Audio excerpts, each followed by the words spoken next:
ప్రపంచంలో చాలా ప్రమాదకరమైన భయానక నదులు అనేక ఉన్నాయి. కానీ అమెజాన్ అడవిలో ఒక నది ఉంది. ఈ నదిలో నీరు ఎప్పుడూ మరుగుతూనే ఉంటాయి. ఈ నదిని మరిగే నది, బాయిలింగ్ రివర్ అని పిలుస్తుంటారు శాస్త్రవేత్తలు. ఈ నదిలోని నీరు ఇలా మరగడానికి గల కారణమేంటో అర్థం చేసుకోవడానికి ప్రయత్నిస్తున్నారు. అధికారిక సమాచారం ప్రకారం ఈ బాయిలింగ్ రివర్ ని 2011లో ఆండ్రీ రోజో కనుక్కున్నారు. ఈ నదిని మయన్నట్టు ఎక్కువ అని కూడా పిలుస్తారు. ఈ ప్రపంచంలో వెలుగు చూడని వింతలు, విశేషాలు చాలానే ఉన్నాయనడంలో ఏమాత్రం సందేహం లేదు.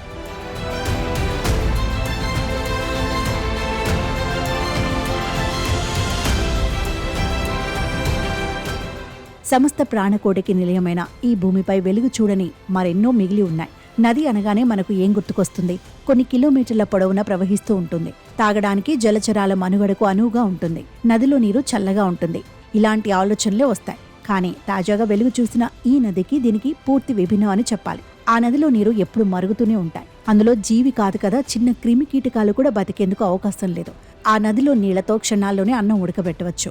ఒకవేళ మనిషి అందులో పడినట్లయితే వారి పని కూడా క్షణాల్లో కథమని చెప్పాలి. ఎందుకు ఇలా జరుగుతుందో కొన్నిసార్లు అర్థం కాదు.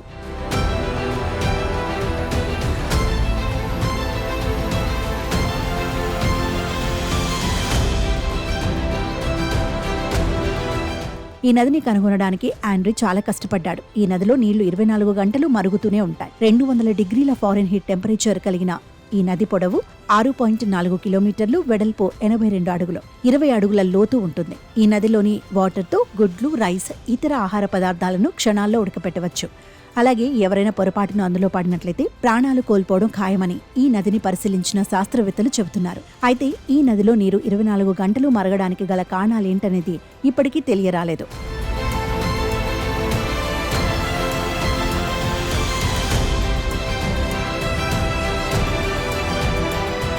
ఈ నది కింద అగ్నిపర్వతం ఉందా అని కొందరి అనుమానం. దాని రహస్యమేంటో తెలుసుకునేందుకు శాస్త్రవేత్తలు ప్రయత్నాలు సాగిస్తున్నారు. కానీ ఏకంగా సుమారు 7 కిలోమీటర్ల పొడవు కలిగిన నది నిత్యం మరుగుతూ ఉండటం ఈ ప్రపంచంలోనే వింత. వాస్తవానికి ఉష్ణబిలాలు ఉంటాయనేది మనందరికీ తెలిసిందే. అది కొద్ది వైశాల్యంలో మాత్రమే ఉంటాయి. కానీ ఏకంగా సుమారు 7 కిలోమీటర్ల పొడవు కలిగిన నది నిత్యం మరుగుతూ ఉండటం అనేది నిజంగా ఆశ్చర్యకరం అని చెప్పాల్సిందే.